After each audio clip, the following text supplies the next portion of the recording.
년 동안 말씀의 능력으로 하나 되는 올거든 교회라는 표제를 중심으로 그리스도를 중심하는 성경을 읽어왔습니다. 여러분들께서 매일 말씀을 체계적으로 읽으면서 하나님이 주시는 기쁨을 누렸고, 또 매주일 그 읽은 말씀을 기초로 하는 설교를 들으면서 많은 은혜를 받았습니다. 이제 우리는 오늘 드디어 신구약 성경의 결론인 또 마지막 책인 요한계시록에 도달했습니다. 여러분은 어제까지 요한계시록의 말씀을 읽었을 것이고, 또 내일부터 마지막 22장까지 요한계시록 말씀을 한 주 동안 읽게 될 것입니다. 연말을 맞이해서 요한계시록을 읽는 것은 대단히 의미 있는 일이라 할 수 있을 것입니다. 요한계시록은 성경 전체의 결론이자, 또 오늘 우리가 읽은 이 21장과 이어지는 22장은 요한계시록의 결론이기도 합니다. 이 말씀은 여러분이 지금 현재 발을 붙이고 살고 있는 이 대한민국의 땅의 역사와 전 세계의 역사와 우주와 만물에 대한 최종이 어떻게 될지 최종 상태를 가르쳐 줍니다. 지금 사도 요한은 2000년 전에 로마 제국의 극심한 핍박과 박해로 인하여 pat모섬의 유배 중에 있습니다. 요한은 계시록 1장 9절에서 자기 자신을 가리켜서 예수님의 환난과 나라와 참음에 동참하는 자라고 소개한 바 있습니다. 그러면서 하나님의 말씀과 예수를 증언한 일로 pat모섬에 있다고 했습니다. 하나님은 그런 요한에게 환상으로 계시해 주셨고 위로해 주셨고 용기를 주셨습니다. 요한은 하나님의 계시의 말씀을 들었고, 눈을 들어서 그 계시의 말씀의 내용이 무엇인지를 눈으로 목격했고 보았고, 그 요한이 듣고 본 것을 책으로 기록했고, 이 기록된 말씀이 오늘날 우리에게까지 전달되었습니다. 요한계시록은 여러분 잘 아시는 것처럼 성경 중에서 가장 어려운 책이라고 여겨져 왔습니다. 종교개혁자 칼빈은 요한계시록 주석을 쓰지도 않았을 정도입니다. 많은 사람들이 계시록에 기록된 그림 같은 장면들과 상징들과 이해할 수 없는 용어들로 인하여 계시록을 어려워하는 것도 물론 사실입니다. 우리는 이미 리딩 지저스 설교를 하기 전에 약 6개월 동안 요한계시록 1장부터 11장 중반까지의 설교를 들은 바 있습니다.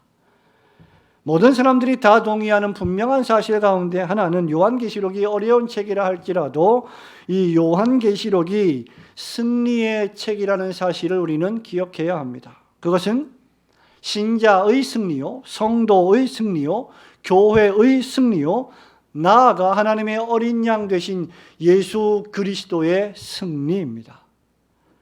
지금 사도 요한은 pat모섬에서 환난과 핍박이 극심해서 자신과 교회가 고통을 당하는 것이 현실이고 사실이지만, 그럼에도 불구하고 마치 로마 제국이 온 세상을 통치하는 것 같이 보여도 하나님이 이 역사를 통치하시며 마침내 하나님의 백성들에게 승리를 주실 것이라는 그 승리를 미리 맛보고 있는 것입니다. 교회가, 신자가 역사 속에서 패배하는 것처럼 보이지만 실상은 마침내 영광스러운 승리를 경험하게 될 것이라는 가르침이 요한계시록의 핵심 메시지입니다. 지금 요한은 본문 21장 1절에서 또 내가 보니 라는 동사로 21장을 시작하고 있습니다. 또 내가 보니, 그 다음 새하늘과 새 땅이 나오는 것이죠. 하나님께서 보게 하셔서 사도 요한이 보고 있는 것이 과연 무엇일까? 그리고 사도 요한을 통하여 우리에게 오늘날 21세기에도 보기를 원하시는 것이 과연 무엇일까? 그것은 바로 의심의 여지 없이 그리스도의 승리요, 교회의 승리입니다.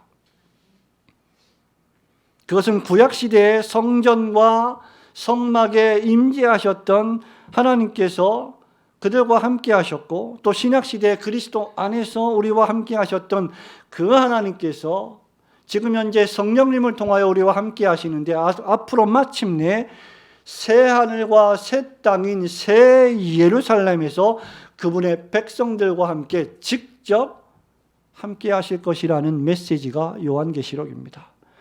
그것을 지금 요한이 보고 있는 승리의 모습입니다. 첫 번째로 사도 요한은 처음 하늘과 처음 땅과는 전혀 질적으로 다른 새 하늘과 새 땅을 보고 있습니다. 1절 말씀을 함께 보겠습니다. 또 내가 시작. 또 내가 새 하늘과 새 땅을 보니 처음 하늘과 처음 땅이 없어졌고 바다도 다시 있지 않더라. 아멘.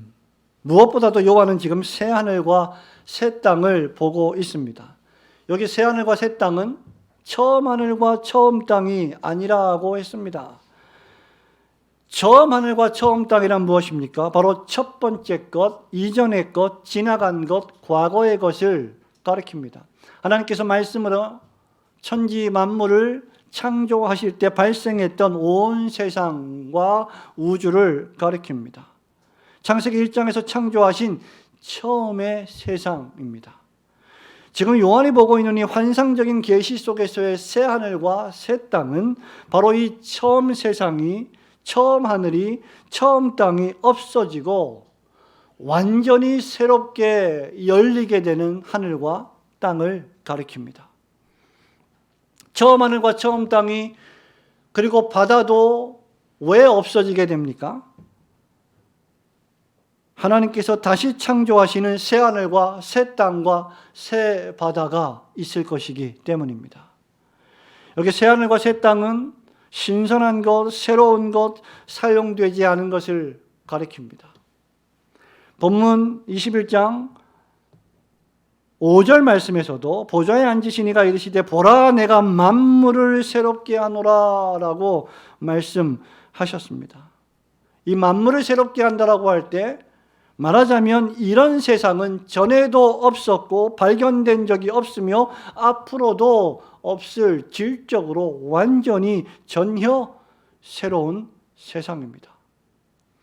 그렇다면 새하늘과 새 땅을 요한은 어떻게 묘사하고 있겠습니까? 요한은 계속해서 4절에 보니까 이 새하늘과 새 땅의 모습을 이렇게 묘사합니다. 우리 4절을 함께 읽어보겠습니다. 모든 눈물을 시작. 모든 눈물을 그 눈에서 닦아주시니 다시는 사망이 없고 애통하는 것이나 곡하는 것이나 아픈 것이 다시 있지 아니하리니 처음 것들이 다 지나갔음이로라. 아멘. 여러분, 왜 이 새하늘과 새 땅의 모습이 이렇게 질적으로 새로운 모습입니까? 왜냐하면 처음 것이 다 사라져버렸기 때문입니다. 여러분, 처음 것은 무엇입니까? 죽는 것입니다. 슬픔입니다. 눈물입니다. 아픔입니다. 여러분, 죽음이 있고 슬픔이 있고 늙음이 있고 아픔이 있고 질병이 있고 고통이 있는 것이 바로 지금 우리가 살아가고 있는 이 세상이 아닙니까? 지금 우리가 살아왔고 살아가고 있는 세상이 바로 처음 세상입니다.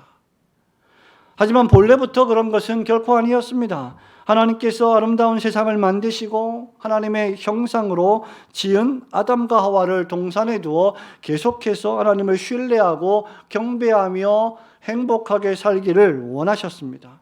하지만 자기 지위를 지키지 아니하고 자기 처소를 떠나 교만하여 타락한 마귀의 유혹을 받은 하와가 아담이 지고하신 창조자의 말씀에 불순종하여 타락함으로 세상은 죄와 악이 만연하게 되었습니다. 그때부터 살인이 들어왔고 사기가 들어왔으며 온 세상이 생각하고 말하고 행동하는 것이 악하게 되었습니다. 그때부터 사람들이 욕심이 가득한 이기적인 사람이 되었고 야고보서 1장 15절 말씀처럼 욕심을 잉태하게 되었으며 욕심이 잉태한 즉 죄를 낳고 죄가 장성해서 결국 자기 자신을 죽음에 이르게 만들었습니다. 그런데 하나님께서 바로 지금 그 옛 세상, 옛 하늘, 옛 땅을 완전히 새롭게 창조하시겠다는 것입니다. 새롭게 갱신하시겠다는 약속을 요한에게 주고 계신 것입니다. 그래서 새 하늘과 새 땅입니다. 이 새 하늘과 새 땅은 그래서 더 이상 슬픔이나 눈물이나 걱정이나 근심이 없는 새 하늘 새 땅입니다. 여러분 지난 1년 동안 얼마나 많이 근심하셨습니까? 얼마나 많이 인생을 살면서 먹고 살기 위하여 노심초사했습니까? 여러분, 사업을 하면서 얼마나 많이 마음을 졸이고 아파했습니까? 나라와 민족의 운명이 풍전등화 같은 이 연말에 얼마나 우리의 마음속에 기쁨이 없고 괴로움이 가득합니까? 그런데 그 모든 것들을 하나님께서 완전히 새롭게 해 주시겠다 말씀하시는 것입니다.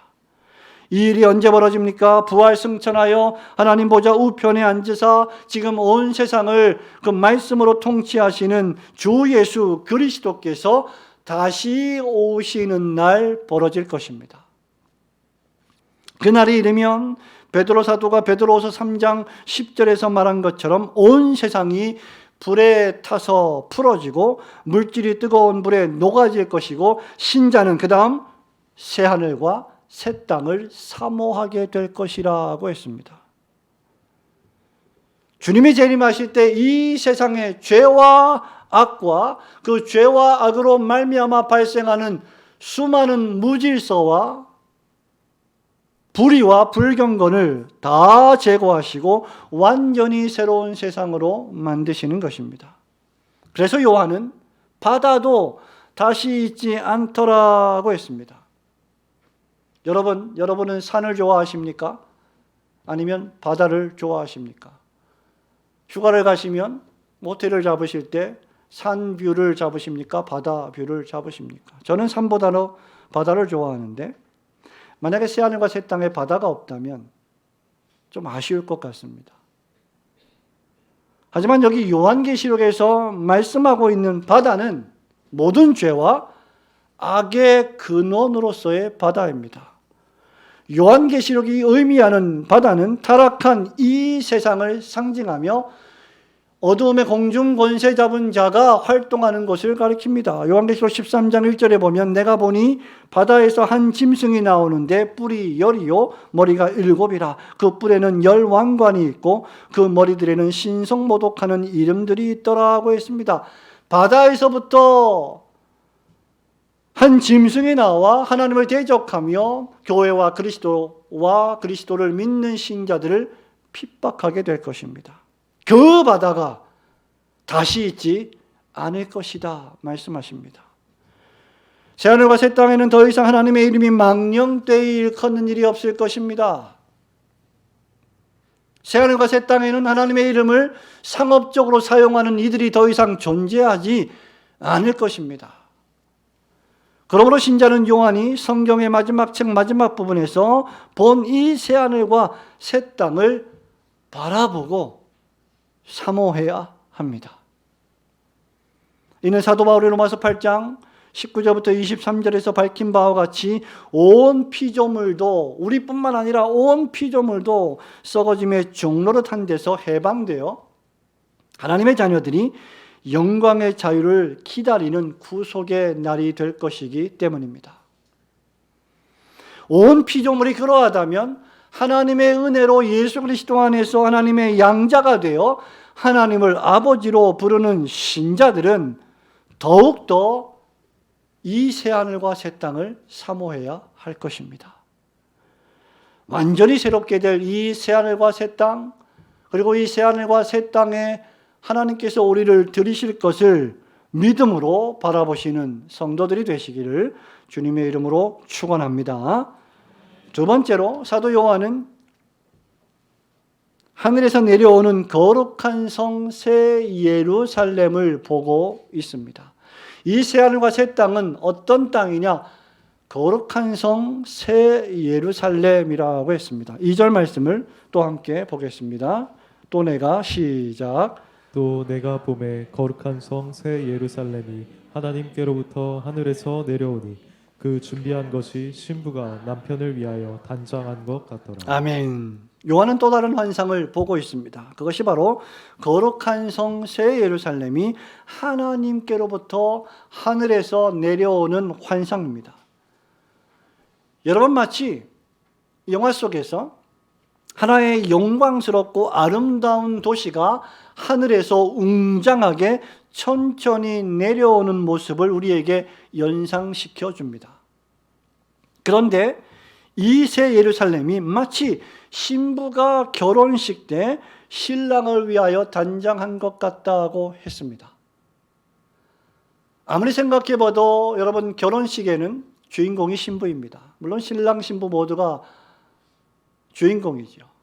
그러나 신랑보다는 신부가 훨씬 더 아름답게 치장하고 단장하는 것이 일반적인 관례입니다. 신부가 가장 아름다울 때는 역시 드레스를 입고 결혼식을 올릴 때입니다. 하늘에서 내려오는 새 예루살렘 성이 마치 결혼식을 올리는 신부와 같이 아름답다라는 말입니다. 이 새 예루살렘이 다시 말하면 가장 최고로 아름답고 가장 최고로 화려하다는 뜻입니다. 우리 인생으로 따지자면 인생에 있어서 가장 아름답고 화려한 그 한날의 한순간의 모습을 의미할 것입니다. 그런데 사도 요한이 반모섬에서 이 편지를 쓸 때 예루살렘 성전은 주약 67년에서 70년 사이에 로마의 장군 디도에 의해서 완전히 파괴되고 돌 위에 돌 하나도 남지 않을 만큼 멸망했습니다. 유대인들은 여러분 잘 아시는 것처럼 전 세계로 뿔뿔이 흩어졌습니다. 우리는 이것을 디아스포라라고 부릅니다. 고향을 잃었습니다. 그들은 집을 잃었습니다. 재산을 잃었습니다. 자녀를 잃었습니다. 부모를 잃었습니다. 죽임을 당했습니다. 그런데 지금 하늘에서 내려오는 이 예루살렘 성은 거룩한 성이요, 신랑을 위해 단장한 신부같이 아름답다 했습니다. 이 예루살렘은 특징이 새롭다는 것이죠. 새 예루살렘입니다. 과거의 예루살렘이 아닙니다. 디도 장군에 의해서 무너지는, 파괴되는, 멸망당하는 예루살렘이 아닙니다. 전에 없던 완전히 새로운 성체입니다. 그렇다면 이 성은 암울하고 고통스러운 역사의 이 현장에서 그 역사에 저물어가는 현장을 바라보는 사도 요한에게 엄청난 위로와 용기를 주었을 것입니다. 만국의 서름 속에서 하나님이 주시는 용기와 위로를 요한은 보았던 것입니다. 고통스러운 역사의 현장에서 사도 요한과 성도들과 소아시아의 7교회와 오고 오는 2000년 역사 동안에 수많은 교회들을 위로하시는 하나님의 자비하신 계시가 아닐 수 없을 것입니다. 지금 현실은 우울하고 절망적입니다. 고통스럽고 고난의 연속입니다. 여러분 10년, 20년, 30년을 열심히 일해도 집 한 간 마련하기 어려운 시대를 살아가고 있습니다. 그럼에도 불구하고 하나님께서는 하늘에서부터 내려오는 놀라운 예루살렘을 준비하고 계시며 그것을 지금 요한에게 보여주시는 것입니다. 힘을 내라. 용기를 잃지 마라. 내가 너를 위하여 예루살렘 성을 준비하고 있다. 여러분, 이 새로운 예루살렘의 특징이 신랑을 위한 신부요 거룩한 성이라는 데 주의를 기울일 필요가 있습니다. 계시록 20장 9절은 이 성을 가리켜서 성도들이요 하나님이 사랑하시는 성이라고 했습니다. 에베소서 5장에서는 바울이 비유하고 있는 것처럼 이 새 예루살렘은 그리스도의 신부로서의 교회를 가리킵니다. 신랑은 의심의 여지 없이 그리스도 예수이십니다. 말하자면 지금 요한이 보는 하늘로부터 오는 이 새 예루살렘은 하나님이 친히 준비하시는 거룩한 교회를 가리킵니다. 어떤 의미에서 오늘날 지상의 교회가 누더기처럼 옷을 입고 별 볼품이 없고 문제투성이인 것처럼 보이고 말도 많고 탈도 많아 보이지만 그럼에도 이 교회는 마침내 하늘에서 내려오는 거룩한 성이요 새 예루살렘이 될 것입니다. 믿으시기를 주님의 이름으로 축원합니다. 성도 여러분, 전능하신 하나님께서 그렇게 반드시 만드실 것이기 때문입니다. 그렇게 하나님께서 이 땅에 교회를 세우시고 구약시대에 선지자와 사도를 주셨고 신약시대에 목사와 교사를 주셔서 교회를 세워가게 하신 것입니다. 에베소서 2장 20절에서부터 이 교회를 통해 하나님은 그리스도 안에서 건물마다 서로 연결하여 거룩한 성전으로 만들어 가신다고 했습니다. 성도들은 성령 안에서 하나님이 거하실 처소가 되어 가는 것입니다. 성도들은 바로 이 교회에서 온전하게 되며 봉사의 일을 하게 하며 그리스도의 몸을 세워가게 될 것입니다. 그리고 4장 13절에서 말하는 것처럼 다 하나님의 아들을 믿는 것과 아는 일에 하나가 되어 온전한 사람을 이루어 그리스도의 장성한 분량이 충만한 데까지 이르게 될 것입니다. 그리고 마침내 그리스도의 재림과 더불어 새 예루살렘이 완성되면 그때는 더 이상 거울로 보는 것 같이 희미하게 보지 않고 얼굴과 얼굴을 마주대하며 보게 될 것입니다. 그러므로 지금 교회가 결혼식을 앞두고 있는 거룩하고 아름다운 신부처럼 정결하고 거룩하여 보이지 못하고 아름답지 못하고 영광스러워 보이지 않는다고 해서 결코 교회를 비난하거나 폄훼할 수는 없을 것입니다. 왜냐하면 교회의 영광은 지금이 아니라 바로 하늘로부터 내려오는 거룩한 성 새 예루살렘에 완성되는 그 날에 완전히 계시될 것이기 때문입니다. 어떤 의미에서 지금 교회는 영광스럽지 않습니다. 문제가 많습니다. 결점도 있습니다. 교회는 화려하지도 않고 멋있지도 않고 도리어 세상의 비판과 비난의 대상이 될 때도 있습니다. 그러나 여러분 속지 마십시오. 이 세상에 살아가는 동안 신자와 교회의 영광스러움은 남아있는 죄의 부패와 인간의 무능력 때문에 완전히 이루어지지는 않을 것입니다. 그래서 하나님께서 그리스도 안에서 우리가 그리스도를 믿을 때 우리를 법적으로 신분적으로 의롭다 하시고 완전하다고 선언해 주시는 것입니다. 그리고 우리에게 성령님을 보내어 주셔서 우리에게 선포해 주신 완전함을 주님 오실 때까지 이루어가게 하신 것입니다. 마침내 그리스도께서 재림하실 때 여러분들은 인격적으로도 영적으로도 몸으로도 영광스럽게 부활하여 완전해질 것입니다. 그날이 오면 타락하고 부패하고 무질서했던 처음 땅과 처음 하늘과 바다는 다시 있지 않을 것입니다. 죄와 어두움의 공중권세 잡은 자들이 심판을 당할 것입니다. 더 이상 죄와 부패와 위선과 거짓과 어두움이 발붙일 수 없게 될 것입니다. 빛 대신 하나님께서 그분의 나라를 완전히 의롭게 통치하실 것이기 때문이죠. 그 날에 그들은 하나님의 백성이 되고 하나님께서 친히 성도들과 함께 하실 것입니다. 그러므로 하늘에서 내려오는 이 거룩한 성 새 예루살렘으로 완성될 영광스러운 교회를 사모하시며 더욱 거룩과 경건을 추구하는 성도들이 되시기를 주님의 이름으로 축원합니다. 마지막으로 요한은 믿음으로 승리하는 교회들에게 상속으로 주실 하나님 나라를 보았습니다.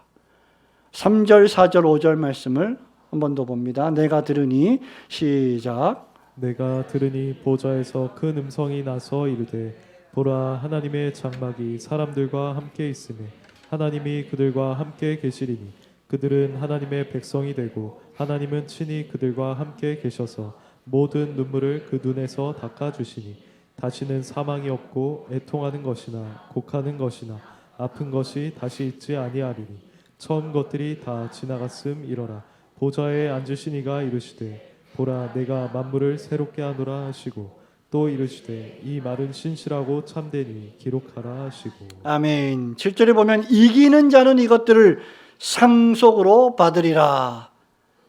나는 그의 하나님이 되고 그는 내 아들이 되리라 하고 예수님께서 선언해 주셨습니다.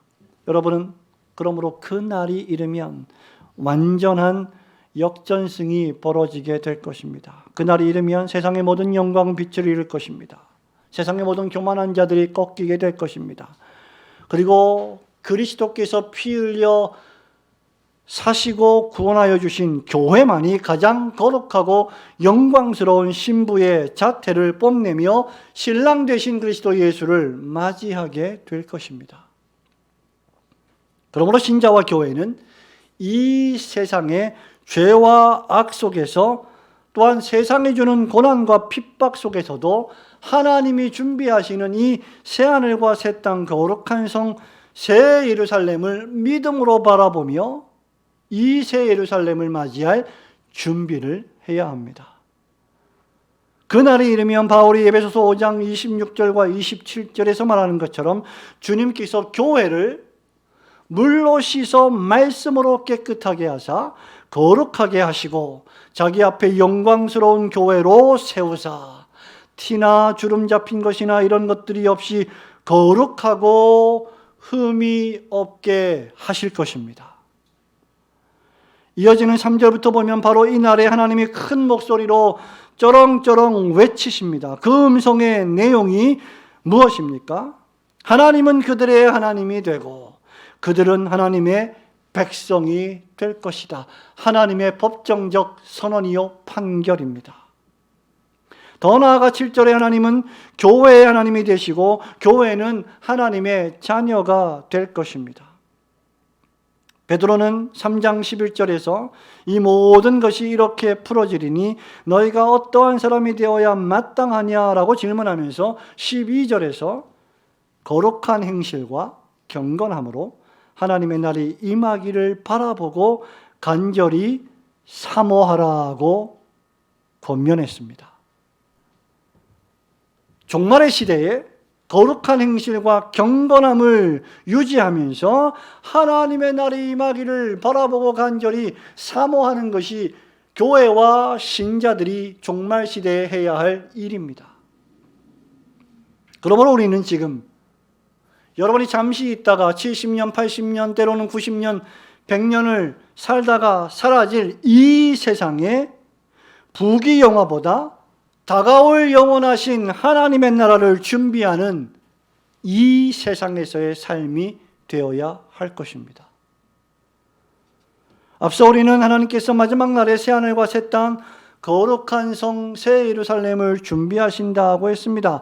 그런데 문제는 이 새하늘과 새 땅은 누구를 위한 것일까? 교회를 나오면 무조건 다 이 새하늘과 새 땅의 주인이 되는 것일까?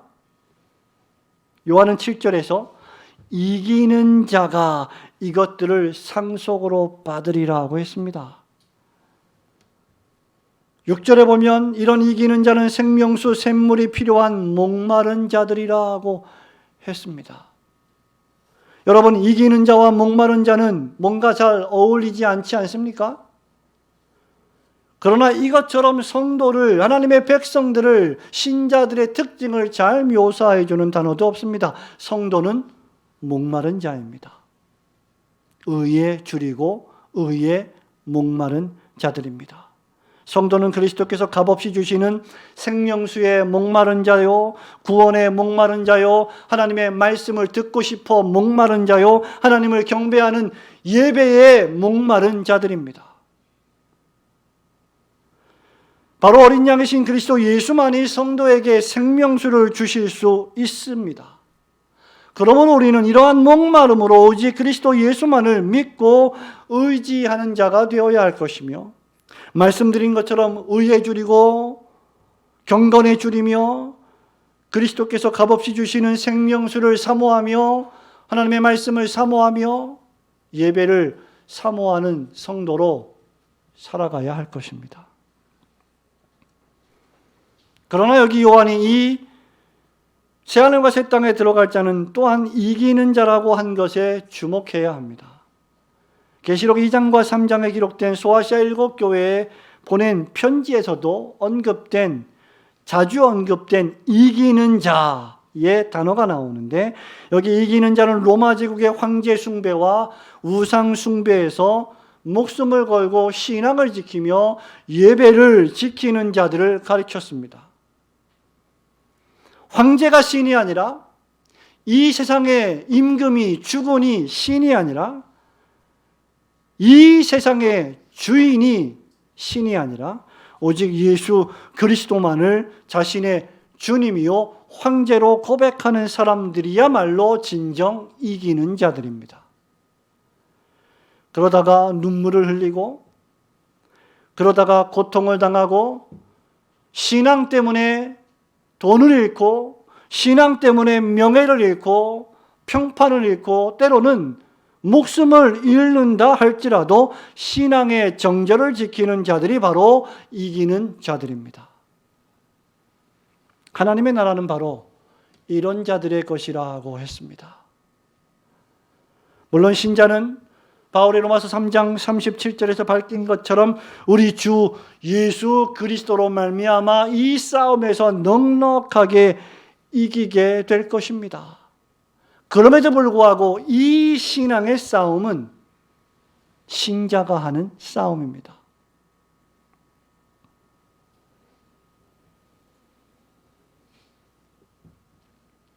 이 세상이 원하는 대로, 이 세상의 가치관대로 하나님을 대적하여 높아진 이 세상의 사상들의 내 생각과 마음을 빼앗겨서 살아가기 편할 텐데, 신자는 주님이 원하시는 대로 살아가는 자들입니다. 신자는 하나님이 말씀하신 성경의 교훈대로 살아가는 자들입니다. 이미 그리스도는 우리를 위하여 승리하셨지만 아직 새하늘과 새 땅이 완전히 완성되지는 않았습니다. 여러분이 리딩 지저스의 말씀을 공부한 것처럼 이미 하나님 나라가 임했지만 아직 우리는 완성되어 가는 단계에 있습니다.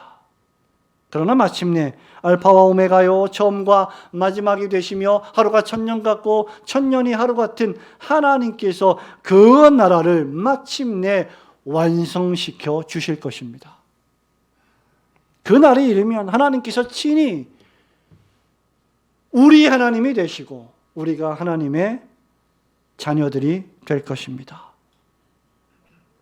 그러므로 하나님께서 이기는 자들에게 이 나라를 상속해 주실 것을 굳게 믿으시고 이 세상에서 의와 경건을 추구하며 먼저 더욱 하나님의 나라와 그분의 의를 구하시는 성도들이 되시기를 주님의 이름으로 축원합니다. 성도 여러분, 말씀을 맺습니다. 미국의 미네소타 대학의 레비 교수가 있는데 이 교수의 연구 결과에 따르면 사람이 적어도 3m 이상 높이의 천장이 있는 공간에서 생활해야 창의적인 사람이 될 수 있다. 창의적인 생각이 나온다. 이렇게 조사를 했다고 합니다. 2.4m, 2.7m, 3m의 천장이 있는 공간에서 학생들로 하여금 시험을 치르게 했는데 3m 천장의 공간에서 시험을 친 학생이 나머지 학생들보다 훨씬 더 문제를 잘 풀었고 창의적인 문제를 2배나 많이 풀었다라고 보고하고 있습니다. 새하늘과 새 땅, 새 예루살렘을 이야기하면서 갑자기 웬 2.4m를 말하고 있는지요. 여러분, 높은 천장에 있는 공간이 창의력을 향상시킨다는 뜻이죠. 왜 우리가 답답한 아파트를 나와서, 물론 답답하지 않은 아파트도 있겠습니다만은 그렇게 높은 크고 넓은 카페를 가고 거기서 공부를 하고 음악을 듣는 것입니까? 도시는 무엇으로 사는가의 저자인 홍익대학교 건축학 교수 유현준 씨가 있는데 이 책에서 한국의 학생들은 2.4m의 아파트와 허리를 구부려야 할 만큼 낮은 1.5m의 봉고차와 2.6m 높이의 교실과 2.4m의 상가학원 천장에 짓눌려 산다고 비판한 바 있습니다. 창의적인 아이들을 기형적인 공간에서 점점 망가뜨리면서 우리 아이들이 왜 창의적이지 않지 하면서 또 창의력 학원에 보낸다라고 비판하고 있습니다. 하지만 여러분, 비판하기는 쉽지만 땅덩어리가 작은 이 대한민국에서 선택할 수 있는 것이 그리 많아 보이지 않습니다. 여러분, 우리 교회당 천장의 높이가 몇 미터인지 아십니까? 제가 딱 한 번 이 얘기를 한 적이 있는데 기억 못 하실 거예요, 아마. 2.4m입니다. 상가의 높이가 대부분 2.4m라고 합니다. 하지만 여러분, 너무 걱정하지 마십시오. 우리가 들어갈 하나님의 나라로서의 새하늘과 새 땅, 이 거룩한 성 예루살렘은 더 이상 낮은 천장으로 고생하는 나라가 아닙니다. 좁은 땅으로 고생하는 나라가 아닙니다. 우리 주님은 이제 곧 다시 오신다고 약속하셨습니다. 요한은 절망스러운 감옥에서, 그것도 섬에서 유배를 당하면서 하나님의 계시인 말씀을 듣고 눈을 들어 그 영광스러운 하늘에서 내려오는 새 예루살렘의 승리의 모습을 보았습니다. 그리고 우리는 오늘 이 하나님의 말씀인 요한계시록의 말씀을 통하여 그 새 예루살렘, 새 하늘과 새 땅의 영광스러운 모습을 보고 계십니다. 이것을 믿지 않는다면 우리는 신자가 아닐 것입니다. 그러므로 여러분이 과연 지금 무엇 때문에 내 눈에서 눈물을 흘리고 있는지, 어떤 것 때문에 내 마음을 빼앗기고 있는지를 살펴보시기 바랍니다. 지난 1년 동안 여러분은 무엇을 위하여 달려왔던가, 무엇을 위하여 숨을 쉬며 살아갔던가를 묵상해 보시기 바랍니다. 과연 우리는 그리스도의 이 구원의 복음, 장차 다가올 새하늘과 새 땅의 영광스러운 새 예루살렘의 구원의 복음을 전하기 위하여 눈물을 흘리며 복음의 씨앗을 뿌리며 살아왔는지를 생각해 보시기 바랍니다.